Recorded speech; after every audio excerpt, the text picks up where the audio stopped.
going to spell out three big mistakes that mainstream DEI programs make, according to the research.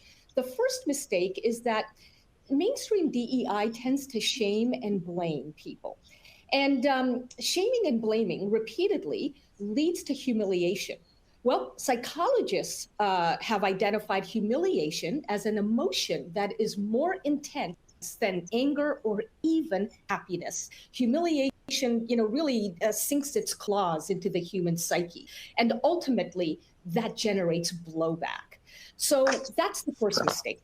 The second mistake that mainstream DEI tends to make is that it fixates on groups rather than groups and individuals. That is, diversity is about so much more than demographic categories. It's also about different points of view within those demographic categories. For example, Alex, I happen to be Muslim. Now, does that mean that I think like every other Muslim out there? Obviously not. And by the way, not every other Muslim thinks like every other Muslim. The same, we know, can be said about LGBTQ people, about people with disabilities, about people who come from, particular socioeconomic classes. And what that means is, just as we cannot generalize about everybody who belongs to a demographic group, we cannot generalize about white straight guys either. They too have individuality. And the interesting thing is, when we ignore the diversity that exists within groups, we tend to create new stereotypes. And so we really should be dismantling stereotypes altogether. That's why we've got to also take into account that people are individuals and not just members of this or that group.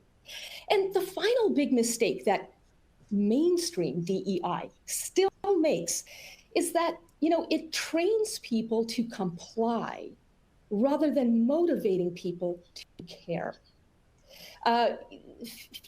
Very few people appreciate being told what to think, say, or believe.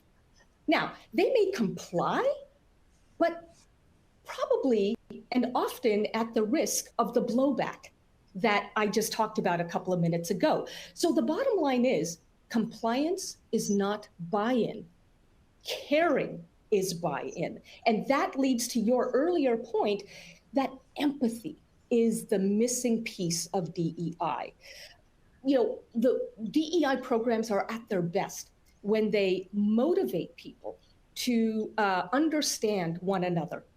And that is a huge part of why I know SHRM has partnered with my organization, Moral Courage College, to bring diversity without division to corporate North America.